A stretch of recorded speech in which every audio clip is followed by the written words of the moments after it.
Hello friends, मैं comment और के सिंह और आज हम ईवीएस पेडागोजी के जो नेक्स्ट टॉपिक हमारे जो कवर करने हैं हम वो देखेंगे। कल आपको 4 अध्याय तक करा देते, यानी कि अगर आपको ये पेडागोजी वाली बुक लेनी है और इसमें ये क्या है, ईवीएस की पूरी NCERT class 3rd 4th and 5th की समरी और प्लस पेडागोजी और प्लस आपको टैग वर्ड, यानी कि ईवीएस अगर आप इसे बुक को लेते हो तो ईवीएस की आपकी सारी समस्या ख़त्म हो जाएगी और आपका पूरा कोर्स ख़त्म हो जाएगा। ठीक है, तो चलिए आज करते हैं ईवीएस का जो पेडागोजी वाला सेक्शन है। और आपकी ये जल्दी कराने के बाद फिर आपकी होगी प्रैक्टिस, क्योंकि सीटेट का मतलब ये है जितनी आप प्रैक्टिस करोगे, प्रैक्टिस करते करते आपको एग्ज़ाम को क्लियर करा दिया जाएगा। ठीक है, चलिए आपको पता भी नहीं चलेगा, इतने क्वेश्चन कराए दिए जाएंगे। जैसे अभी लाइब्रेरी वालों के साथ क्वेश्चन ही क्वेश्चन कराए गए, बस वो तो उनकी किस्मत ही खराब थी कि क्या नाम सिलेबस के अकॉर्डिंग पेपर पूछा नहीं गया, नहीं तो इतने क्वेश्चन कराए गए कि बच्चों को सारे क्वेश्चन तक याद हो गए थे। चलिए आगे चलते हैं, हम आज का अपना देखते हैं एकीकृत ईवीएस, यानी एकीकृत ईवीएस के ऊपर आज का टॉपिक है, यानी कि 5वां अध्याय है आपका। तो उसमें क्या है, एकीकृत पर्यावरण अध्ययन में क्या होता है, हमारे जो राष्ट्रीय पाठ्यचर्या रूपरेखा यानी कि एनसीएफ है। एनसीएफ आप कब पढ़ते हो, आप पढ़ते हो सिर्फ 2005 का। आपको सिर्फ इतना पता है कि 2005, क्योंकि आपने बीएड में कभी भी 1975, 1988 और 2004 को पढ़ा ही नहीं है। जिसने भी पढ़ा होगा, यानी कि जिसने भी डीपली पढ़ा है बीएड में, तो वो 2005 की जगह उसे यही पता है कि 1975, 1988 और 2000 में भी इस बातों को ध्यान में रखकर क्या करा गया था, पर्यावरण संरक्षण की महत्व को दिया गया था। यानी कि इसको शुरुआत से ही इसकी क्या बात चल रही है, एनसीएफ की बात चल रही है। और एनसीएफ 2000 हम जो पढ़ते हैं 2005 पढ़ते हैं, पर 2005 जो है वो सभी का, यानी कि पिछले 3 का भी मिक्सचर है। ये आपसे पूछा नहीं जाएगा कि जो ये है एनसीएफ कब आया, ये वाला क्वेश्चन पूछा नहीं जाएगा। पर ये ध्यान रखना, एनसीएफ जो 2005 है इस बात को ध्यान में रखता है कि पर्यावरण की सुरक्षा के महत्व दिया जाए। चलिए आगे चलते हैं। राष्ट्रीय जो नीति है, यानी कि राष्ट्रीय शिक्षा नीति हमारी 86 में सबसे पहली बात आती है। सबसे जो पहली आई थी 68, फिर आपको मिलती है 86, फिर आपको मिलती है 92 और अब मिलती है 20। यानी कि ये आपको 4 पता होने चाहिए और 20 वाली हम दोबारा करेंगे, यानी कि आपको एक बार मैं पढ़ा दूंगा, जिससे एक आधा क्वेश्चन जो भी आपको, यानी कि मुश्किल से 2 क्वेश्चन हर बार इसके मिलते हैं। एनसीएफ का क्वेश्चन आपको मिलेगा ही मिलेगा, यानी कि एनसीएफ 2005 का क्वेश्चन मिलता है। ठीक है, न्यू एजुकेशन पॉलिसी 2020 मिलता है। 2020 मिलना शुरू हो गया, यानी कि इस तरह के क्वेश्चन हो गए। और आपके जो 2-3 यानी कि आपके हो गए जितने भी जो विकार हैं, जैसे कि डिसलेक्सिया, डिस्ग्राफिया, डिसकैलकुलेशन, इसके ऊपर हर हालत में, यानी कि आपके 10 क्वेश्चन तो पैट क्वेश्चन है, जिसे पैट क्वेश्चन कहते हैं, आने ही आने हैं, चाहे कितना भी आप पेपर किसी से बनवा लो। 10 क्वेश्चन आपके बिल्कुल एज इट इज़ उतरे हुए मिलते हैं एग्ज़ाम में। आगे चलते हैं, आगे क्या कह रहा है, जो राष्ट्रीय शिक्षा नीति है वो 86 वाली, उसमें क्या करा गया था, पर्यावरण बचाव का केंद्र को रखकर पाठ्यचर्या का विकास किया गया था और संपूर्ण शिक्षा में उसका महत्वपूर्ण उद्देश्य किया गया था। यानी कि पर्यावरण की बात 86 वाली जो शिक्षा नीति थी उसमें करना शुरू हो गया था। फिर आता है राष्ट्रीय जो स्तर पर एनसीईआरटी के विकास की जो बात हुई, जो सबकी पाठ्यचर्या को ध्यान में रखकर विशेष बल दिया गया था। ठीक है, इस चीज़ का ध्यान रखना आपको, ये क्वेश्चन खासकर ये वाला क्वेश्चन जो पूछा है ये पूछा जाता है। चलिए आगे चलते हैं।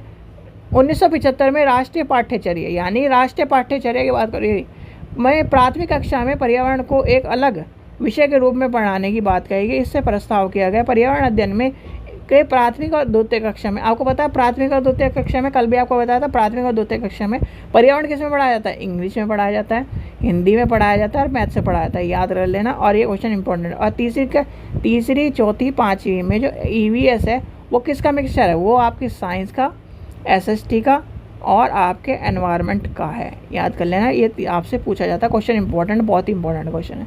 ठीक है, ये वही बात कही गई है, यानी कि आपको दोबारा वही बात बताई गई है। चलिए आगे चलते हैं, थोड़ा सा ऊपर कर लेते हैं। राष्ट्रीय जो पाठ्यचर्या, यानी कि राष्ट्रीय शिक्षा नीति 86 और राष्ट्रीय जो पाठ्यचर्या की रूपरेखा 88, यानी कि अभी आपने पढ़ा था 88 आया था। ठीक है, ये वाली चीज़ देखिए, ये 75, 88, 2000, 2005, तो वही कह रहा है। उसके अनुसार क्या कहता है, पर्यावरण को एक उपयुक्त यानी कि मजबूर चीज़ों के रूप में माना गया। यानी कि एक तरह से पर्यावरण के अध्ययन के बारे में मुख्य व्यवस्था को मजबूत बनाया गया, एक मजबूत बना के उसे मंजूरी दी गई। ठीक है, चलिए अब बोझ रहित अधिगम के बारे में आपको पता है ना। जो बोझ रहित अधिगम था, राष्ट्रीय यानी शिक्षा राष्ट्रीय सलाहकार समिति की रिपोर्ट में क्या था, बोझ रहित अधिगम, ये आपसे क्वेश्चन पूछा गया है तो इसका ध्यान कर लेना। इसमें क्या कर रहा था, तो इसमें क्या था, इस बार भाई पटेल समीक्षा समिति में 1977 में एनसीईआरटी कार्यक्रम जो 1988 में शिक्षा के लिए समीक्षा समिति राष्ट्रीय नीति 2000 यानी 1990 में सीखने के कार्य को आसान करने के लिए छात्रों को शैक्षणिक बोझ को कम करने के लिए सिफारिश की गई थी। लेकिन कम होने की वजह से यानी कि एक तरह से इसका जो समस्या की और अधिक तीव्र हो गई थी, और इसलिए संसाधनों के विकास मंत्रालय ने छात्रों के शैक्षणिक बोझ को बढ़ाने की समस्या को जांच करने के लिए 1992 में करा। राष्ट्रीय सलाहकार समिति ने इसकी स्थापना करी 1993 में, यानी कि 1993 में, और 1993 के आप बहुत सारे स्टूडेंट हो भी गए भी। अब आती है ये जो समिति है 1990, इसका भाई 1990 यानी इस समिति की रिपोर्ट में प्रस्तावित 1993 में बोझ रहित शिक्षण पर्यावरण शिक्षण के पाठ्यक्रम को निर्माण को काफ़ी हद तक निर्देशित किया गया। ठीक है, ये चीज़ आपको सिर्फ इम्पोर्टेंट है, यानी कि इसमें इम्पोर्टेंट क्या, ये वाला क्वेश्चन पूछा जा सकता है, ये आपसे एनसीईआरटी और इसमें जो पहला है क्वेश्चन वो पूछा जा सकता है। चलिए आगे चलते हैं। आगे आता है पर्यावरण अध्ययन और पर्यावरण शिक्षण में अंत क्या है। भैया पर्यावरण अध्ययन और पर्यावरण शिक्षण में जो कभी कभार जैसे यूपी टेट में इस तरह क्वेश्चन पूछे जाते हैं तो आपको पता होना चाहिए पर्यावरण अध्ययन और पर्यावरण शिक्षण में क्या है। पर्यावरण अध्ययन परिवेश के सामाजिक भौतिक घटनाओं को अंतरक्रिया यानी अंतःक्रिया जो होती है अध्ययन है। ठीक है, अध्ययन है। अतः जब हमारे परिवेश और इधर उधर उपस्थित उपयुक्त सामाजिक बौद्धिक घटनाओं को समझने का प्रयास करते हैं तो वो क्या कहलाती है, आपके पर्यावरण अध्ययन, यानी कि अध्ययन कर रहे हैं हम।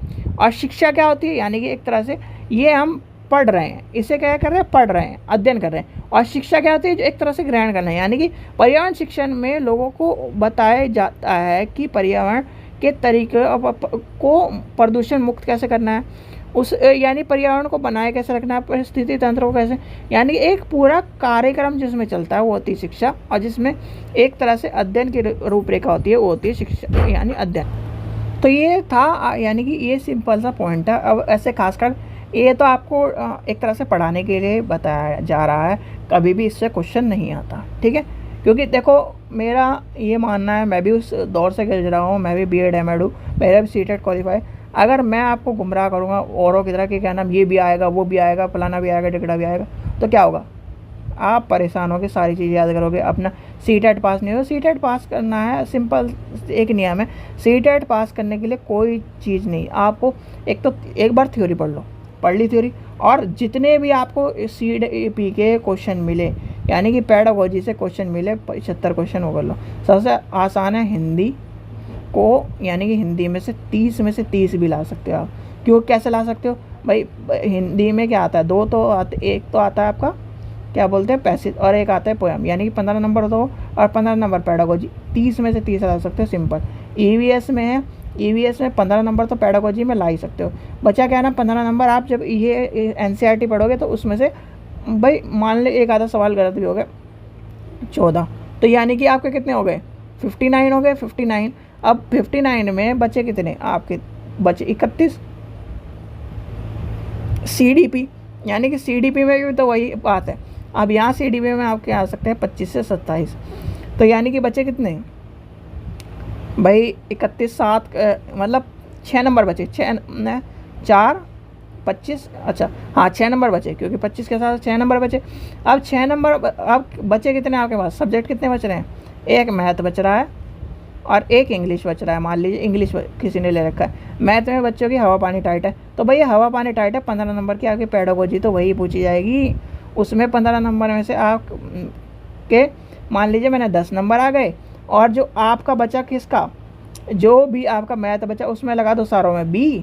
इंग्लिश में आप इंग्लिश को आपको आती नहीं है, मान लीजिए इंग्लिश एक भी अक्षर नहीं आती, अगर पैराग्राफ में आप सॉल्व हो जाए तो पैराग्राफ में सॉल्व कर लिए 5 नंबर हो गए, 5 नंबर मतलब 8 में से 5 नंबर मान लिए मैंने आपके, और इस तरह से, यानी कि अगर इस कैलकुलेशन से भी चलो तो आपके 100 से ऊपर नंबर कूद रहे हैं, पर बच्चे कूदते ही नहीं, सोचते हैं। पहली बात तो सबसे बड़ी बात है भैया, मैं मानता हूँ यूपी टेट हार्ड है, क्योंकि यूपी टेट में बच्चों को क्या करना है, डायरेक्ट हिट क्वेश्चन पढ़ने पड़ते हैं। यहाँ तो आपके सामने खिचड़ी बनी बनाई है, बस आपको चाट मसाला डाल के ही तो खाना है, पापड़ के साथ ही तो खाना है, अचार डाल के तो खाना है, बस आप समझ ही नहीं रहे उस चीज़ को। और ये कहते हो कि सी टेट हार्ड है, सी टेट हार्ड है। सी टेट हार्ड नहीं है, सी टेट बहुत आसान पेपर है। बल्कि पेपर 1 मैं चलो एक बात मान ली आपकी, पार्ट 1 यानी कि सी टेट का पेपर 1 बहुत आसान है। पेपर 1 आप आसानी से पास कर सकते हो। पेपर 2 में मैं मानता हूँ थोड़ी बहुत दिक्कत है, क्योंकि पेपर 2 में दिक्कत क्या होती है, हमारे साथ सबके साथ ही यही है, बच्चा क्या करता है अपनी ये सब चीज़ें कर लेता है, और जब 60 नंबर की अपनी उसकी आता है ना सब्जेक्ट, उसे तैयारी करता ही नहीं है, वो उसकी तैयारी नहीं करता वो। और रही बात इसकी, जब आप 2 पेपर दोगे, 2 पेपर में भैया एक साथ 2 पेपर आपको बहुत ही आपको मेहनत करनी पड़ेगी। और जो सिंपल मेहनत करने वाला है, एक पहले पेपर 1 पास कर लो, फिर पेपर 2 पास कर लो, ठीक है। सबसे इम्पोर्टेंट, अगर आपको पेपर 1 की मान्यता ज़्यादा लग रही है, पेपर 1 में ज़्यादा वैकेंसी आती है, तो पेपर 1 पास करो पहले, क्योंकि पेपर 1 आपका आसानी से पास हो जाएगा। पेपर 2 में आपको यानी कि सब्जेक्ट ज़्यादा डीपली पढ़ना पड़ेगा। आजकल वो वाली चीज़ नहीं है, और ख़ासकर SST वालों के लिए तो भूल जाओ अब SST क्या नाम, वो बच्चों वाला खेल है, क्योंकि SST में भी इस तरह IAS वाले क्वेश्चन मुझे कर्तन कारण इस तरह के क्वेश्चन आ चुके हैं। चलिए आगे चलते हैं। ये क्या है, शिक्षण के उद्देश्य। शिक्षण के उद्देश्य के ऊपर कोई जो चैप्टर है उसमें आपको पता होना चाहिए शिक्षण। सबसे पहले बात है शिक्षा का अर्थ क्या है, यानी कि शिक्षण का अर्थ क्या है। शिक्षण एक मानवीय मूल्य के विकास पर बल देती है, क्योंकि उसमें सामाजिक प्रक्रिया शिक्षण के सबसे महत्वपूर्ण तत्व होते हैं। शिक्षक और विद्यार्थी दोनों होते हैं। शिक्षण के मुख्य 3 पक्ष होते हैं, शिक्षक, विद्यार्थी और पाठ्यक्रम। ध्यान कर लेना, ये क्वेश्चन पूछा गया है तो आपसे पता होना चाहिए। शिक्षण के जो उद्देश्य हैं निम्न होते हैं, निम्नलिखित है या फिर निम्न है। उसका क्या कारण है, सबसे पहला है कार्यशीलता का सिद्धांत। कार्यशीलता का सिद्धांत में आपको होता है, इस सिद्धांत में मुख्यतः उद्देश्य क्या है, करके सीखना, यानी करके सीखना। विद्यार्थी जब करके सीखेगा तो उसके ज्ञान की स्थायीता होगी, यानी कि उसे ज़्यादा सीखेगा। आप भी हो, मान लीजिए आपको मैं कोई भी, यानी मान लीजिए आपको चाय बनानी नहीं आती, मैं सिंपल से एक चाय का मतलब बता दो कि ऐसे ऐसे बनना है, दूध डालना, ये डालना, ठीक है, आपने वो कर लिया। अब वही काम आप करो ना, या फिर आप उस चीज़ को फिर कह दो कि मैं भी ऐसे ऐसे बनाना है। अब वो कहने लगे जो स्पेशल है चाय बनाने वाला, वही कहने लगा इस तरह चाय बनती नहीं। जब तक आप करके नहीं सीखोगे, यानी कि अब आपने क्या करा, मेरे से सीखा, यानी कि मैंने बनाती बता दिया आपको, आपने उसे ट्राई यानी कि एक तरह से प्रैक्टिकल रूप में करा। पहली बार क्या हुआ तो उसमें चीनी कम ज़्यादा हो गई और ये पत्ती कम हो गई, फिर तो इस तरह से जब करते करते करते करते एक टाइम सर्टेन टाइम ऐसा आएगा जब आपका, यानी कि आपकी जो चाय की पत्ती है और चाय की चीनी है, सब कुछ एक्यूरेट पड़ा होगा, चाय बिल्कुल परफेक्ट बनी होगी। तो ये होता है, इसलिए कहते हैं करके सीखना, यानी इसलिए हम प्रैक्टिस करते हैं, इसलिए हम सारी चीज़ें, इसलिए तो आपको कहते हैं कि ज़्यादा से ज़्यादा प्रैक्टिस करो क्वेश्चन होगी, इसलिए करके सीखना, यानी कि याद कर लेना करके सीखना। जहाँ भी आपको आंसर मिले तो और पॉजिटिव क्वेश्चन हो तो आंसर लगा देना, ये पॉजिटिव टैग वर्ड है। विद्यार्थियों को जितना ज़्यादा क्रियाकलाप में लुप्त होना है, यानी कि वही बात करा, उसको ज्ञान में उतनी बढ़ोतरी, यानी जितना आप करके सीखोगे, जितना करते रहोगे उतना आएगा। आगे चलते हैं, रुचि का सिद्धांत। रुचि के सिद्धांत में क्या होगा, भाई आपने मान लिया आपकी इंग्लिश पढ़ने में रुचि नहीं है, तो आपका कोई भी जो भी जितना भी, यानी कि मार पीट के भी पढ़ा है तो आप पासिंग मार्क्स ला के पास हो जाते हो। होते हैं कि नहीं, बहुत सारे बच्चे इस तरह के हैं। या फिर मान लीजिए मैथ्स में कोई क्या नाम रुचि नहीं है, तो वो पासिंग मार्क्स ला के तो पास हो जाएगा डंडे के डर से, पर वो उसकी रुचि नहीं है, वो 4 दिन बाद यानी कि कुछ टाइम बाद अगर उसे मैथ्स को छोड़ दिया तो वो भूल जाता है। ऐसे ही होता है कि नहीं भाई, CBSE में 10वीं तक सब मैथ्स पढ़ते हैं, ठीक है, उसके बाद बच्चे आर्ट्स ले लेते हैं, कॉमर्स ले लेते हैं, इस तरह ले लेते हैं। अब वही बच्चा जो डंडे के यार से, मतलब डंडे के डर से क्या करता है, पास हो जाता था 10वीं तक उसने पास कर लिया किसी तरह से। अब उसने आर्ट्स ले ली, अब उसने मैथ्स का पाला छोड़ दिया। अब उसे चाहिए फिर क्या नाम, मान लीजिए उसे SSC की तैयारी करनी है, अब SSC में चाहिए मैथ्स, अब उसे मैथ्स का एक अक्षर नहीं आता, तो क्या होगा, फिर वही परेशानी होगी। तो क्या होगा, रुचि का सिद्धांत ये कहता है कि व्यक्ति में किसी भी कार्य को करने के लिए रुचि होनी चाहिए। मान लीजिए आपको क्या नाम ट्रैकिंग कराने लेके जाना है, यानी मान लीजिए आपको कोई सी पहाड़ी चढ़ना है, तो आपकी रुचि होनी चाहिए, तब आप उस कार्य को ज़्यादा मेहनत से, यानी कि कम एफर्ट में ज़्यादा चीज़ें पा सकते हो। यानी वही कहता है रुचि का सिद्धांत। इस सिद्धांत के मुख्य उद्देश्य होता है अधिगम के प्रति रुचि पैदा होने और इनमें से जिज्ञासा उत्पन्न करने की बात करता है। याद कर लेना, जहाँ पर भी रुचि के सिद्धांत में जिज्ञासा, बालक की जिज्ञासा और रुचि पैदा करने वाली बात हो और पॉजिटिव क्वेश्चन हो तो ये चीज़ें होनी चाहिए। इसमें विद्यार्थियों को कल्पनाशील और सृजनात्मकता का विकास होता है। याद करना है, सृजनात्मकता और कल्पनाशील का विकास होता है। ये क्वेश्चन डायरेक्ट पूछा गया है, इसलिए चलिए आगे चलते हैं। प्रेरणा यानी प्रेरणा और अभिप्रेरणा के सिद्धांत। यानी प्रेरणा और अभिप्रेरणा में किसी भी शिक्षण का मुख्य केंद्र बिंदु होता है कि अभिप्रेरणा वही सिद्धांत है जिसमें शिक्षण के लक्ष्य निर्देशन बनाए जाते हैं, यानी कि एक तरह से आंतरिक बल को प्रदान किया जाता है और उसमें अधिगम को प्रति एक तरह से रुचि गई है। भाई प्रेरणा क्या है? अब मान लीजिए आपको कह दिया कि यूपीएससी का एग्ज़ाम है, अब यूपीएससी का एग्ज़ाम है और यूपीएससी के एग्ज़ाम में आप तैयारी कर रहे हो। तैयारी करते करते आपने एक दिन मान लीजिए किसी की मोटिवेशन वीडियो देख ली और मोटिवेशन वीडियो में उसने कहा कि मेरे पास कुछ भी नहीं था, इस तरह था, ये था, वो था। या फिर सीटेट की वीडियो मान ली, सीटेट की आपने किसी ने देख लिया कि कहते हैं कि मेरे पास किताब में नहीं थी, मैं तो इस तरह सुनता था, यूट्यूब पे सुनता था, ये सुनता था, तो आपको प्रेरणा मिल गई। तो आप प्रेरणा मिलते तो आप क्या होगा, आप में मोटिवेशन आ गया। मोटिवेशन होती है आप में क्या करते हैं, अब मैं एग्ज़ाम रात दिन एक करके एग्ज़ाम पास कर लूँगा, ये कर दूँगा, वो कर लूँगा। तो वो होता है प्रेरणा। यानी कि इस तरह से चीज़ों को देखना चाहिए। इसमें क्या अधिगम के रुचि के उत्पन्न करने की बात है। नियोजन क्या होता है? नियोजन में एक योजना बनाई जाती है, यानी कि योजना बनाने के कार्य कर रहा जाता है। फिर व्यक्तिगत भिन्नता तो सबको पता है। व्यक्तिगत भिन्नता के ऊपर हर हालत में क्वेश्चन मिलेगा, याद कर लेना। व्यक्तिगत भिन्नता मतलब ये है कि ये ए आदमी है, ये बी आदमी है, आपका भाई है, तो आप चाहे एक ही दिन पैदा हो, चाहे ट्विंस हो, तब भी उसमें व्यक्तिगत भिन्नता पाई जाएगी। तो याद कर लेना, व्यक्तिगत भिन्नता का मतलब ये आप क्या नाम एक शहर से दूसरे शहर जाने के लिए बस से ट्रैवल करते हो, दूसरा पैदल करता है, तीसरा क्या नाम ट्रेन में करता है। तो ये सब चीज़ें अलग अलग व्यक्ति के अलग अलग मस्तिष्क के हिसाब से और अलग अलग ज्ञान और उसकी बौद्धिक क्षमता के हिसाब से चलता है। लोकतांत्रिक और प्रजातांत्रिक मूल्य इंपॉर्टेंट है। लोकतांत्रिक और प्रजातांत्रिक मूल्य का मतलब यह है कभी भी आपको बच्चे को बांध के नहीं रखना है, यानी कि उसे क्या करना है, लोकतांत्रिक। इस जैसे कहते हैं ना प्रश्न पूछने की आज़ादी। अगर आप कहते हो कि जैसे कोई आपसे बच्चा पूछता है, प्रश्न पूछता है कि सर मुझे क्वेश्चन, यानी प्रश्न पूछने की आज़ादी, जहाँ पर भी लिखे पॉजिटिव आंसर है और आपको वही आंसर पता होना चाहिए, मिलेगा। लोकतांत्रिक और प्रजातांत्रिक मूल्यों का सिद्धांत अगर ये मिले तो आपको उसका आंसर मिलेगा, यानी कि वो आंसर है आपका। दो चीज़ याद रखना, एक लोकतांत्रिक क्लासरूम और एक क्या होता है, प्रश्न पूछने की आज़ादी। ये अगर जहाँ पर मिले आंख बंद करके आंसर लगा देना। चलिए आगे चलते हैं। शिक्षण सूत्र। भैया शिक्षण सूत्र आपको पता ही, शिक्षण सूत्र सबसे इंपॉर्टेंट है और इसलिए ध्यान कर लेना, शिक्षण सूत्र के ऊपर भी क्वेश्चन मिलेगा ही मिलेगा। यानी कि आपको पेडागोजी वही कराई जा रही है जो आपको क्या है, पेपर में आने की बिल्कुल 101% चांस है। तो शिक्षण सूत्र में क्या होता है, शिक्षण सूत्र में सबसे पहले आता है ज्ञात से अज्ञात। भैया ज्ञात से अज्ञात क्या कहाँ कराते हैं, मूर्त से अमूर्त, सरल से जटिल और पूर्ण से अंश। आपने मान लीजिए आप कक्षा में खड़े हो गए, आप कक्षा 1 से 5 तक के बच्चों को पढ़ा रहे हैं। आप पढ़ा रहे हो, क्या पढ़ा रहे हो, मान लीजिए हम सड़क की बात ले चलते हैं, सड़क यातायात के नियमों की बात पढ़ा रहे हैं, ठीक है, छोटे बच्चों को, ठीक है। अब कहेंगे उससे, बच्चे से कहेंगे कि बच्चों आप घर से यहाँ तक कैसे आते हैं। कोई बच्चा कहेगा कि मेरे पापा छोड़ के जाते हैं, कोई बच्चा कहेगा कि मैं रिक्शा में आता हूँ, कोई बच्चा कहेगा कि मैं वैसे आता हूँ, कोई बच्चा कहेगा पैदल में आता हूँ। तो उसे ज्ञात है कि नहीं ज्ञात है। अब ज्ञात लेके चलो, ज्ञात लेके चलते चलते अब देखो ये बच्चे बाहर जो है पोपो वो जा रहे हैं, उनमें छोड़ दो। तो अब ये अब लेके चलते हैं, जब ज्ञात होगा यानी कि उन्हें क्या ज्ञात होगा, आप ज्ञात से ज्ञात करते करते, यानी कि आप जब आपने लेसन प्लान बनाया हुआ तो सबसे पहले क्या होता है, इंट्रोडक्शन क्वेश्चन होते हैं। उसमें 3-4 क्वेश्चन इस तरह के डाले जाते हैं जो बच्चों को पता। आखिरी में आके क्या कहता है कि सर मुझे मतलब एक समस्या उत्पन्न हो जाती है, समस्या उत्पन्न होती है, फिर क्या कहते हैं कि अच्छा बच्चों आज हम ये चैप्टर पढ़ेंगे।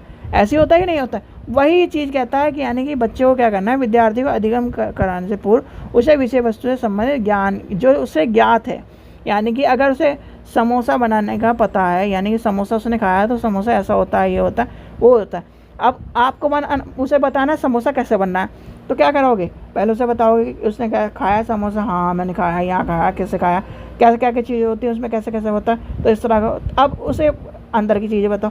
तो इस तरह से यानी कि आप एक तो चीज़ें देखो, जितना एग्जाम्पल ऐसे लोगे डेली लाइफ से, खाने पीने के और आपके जो आस पड़ोस के, तो उससे आप ज़्यादा समझोगे और अपने बच्चों को भी ज़्यादा समझाओगे। ये चीज़ ध्यान कर लेना जब आप टीचर बन जाओ। फिर आता है मूर्त से अमूर्त। मूर्त से अमूर्त का मतलब ये होता है आरंभ में ऐसी बातों को ज्ञात कराना चाहिए जो उसे छू सके, देख सके। और एक तरह से मान लीजिए आपने कह दिया कि बच्चा अच्छा बताओ कि अपने जो विद्यालय में बगीचे में कौन कौन से फूल लगे हुए हैं।